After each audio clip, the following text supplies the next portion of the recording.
बीतल असार 10 गते रात में जनकपुर धाम उप महानगरपालिका 15 स्थित कलकतिया वाली व्यंग्यात्मक टेलीश्रृंखला कलाकार अनिशा सदा उर्फ अंशा सदा मृत अवस्था में भेटल छली।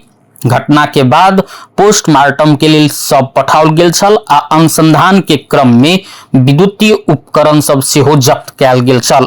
पोस्टमार्टम रिपोर्ट आ प्रारंभिक अनुसंधान के आधार में जिला प्रहरी कार्यालय धनुषा अंशा सदा के मृत्यु आत्महत्या के कारण भेल कहने छल।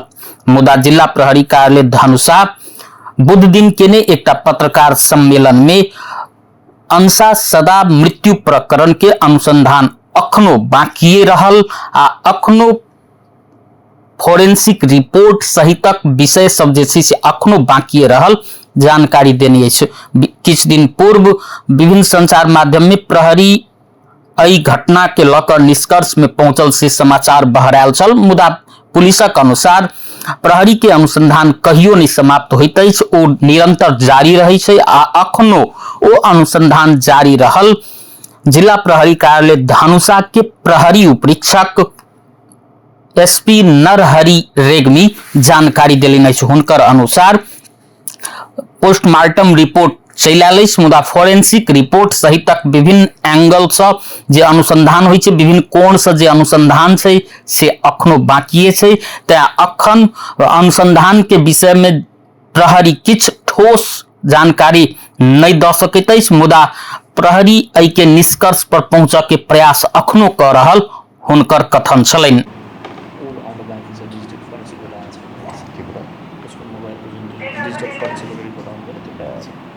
अनुसन्धान भन्ने कुरा कुनै कुनै केसमा अलिकति टाइम लाग्छ, यो हजुरलाई थाहा भएकै कुरा हो। त्यसको अनुसन्धान सकिने त कुरै आउँदैन।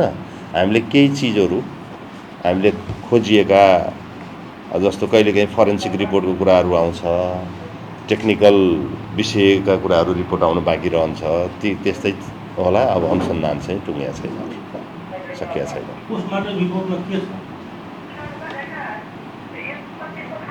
अब पोस्टमार्टम रिपोर्टमा अब कजर डेथ उल्लेख गरेको छ। अब ह्याङ्गिङ नै देखिन्छ। अब त्यो मतलब कि अब देख्दा त्यो देखिए पनि अन्य चिजहरू पनि अनुसन्धान भन्ने कुरा त रहिरहेको छ। तर प्रहरीले यो टुङ्गियो अनुसन्धान भनेर कुरा बाहिर आयो त कतिपय सञ्चार माध्यममा। अब यही त नि, कुनै पनि विषयमा अनुसन्धान टुङ्गियो भनेर प्रहरीले कहिल्यै पनि भन्दैन। अनुसन्धान टुङ्गिने भन्ने कुरा त कोर्टको फाइनल भर्डिक्ट पछाडि बल्ल टुङ्गिने कुरा हो। अनुसन्धान रिपोर्ट अभियोजन के अरे सरकारी वकिल कार्यालय मतलब न्यायाधिवक्ता कार्यालयमा जाने म्याटर अलग कुराहरू भयो। त्यसरी चाहिँ अब टुङ्गिने भन्ने हुँदैन, अनुसन्धान त रहि नै रहेछ नि। तर अहिलेसम्म के देखियो त्यसको हत्या आत्महत्या के देखियो?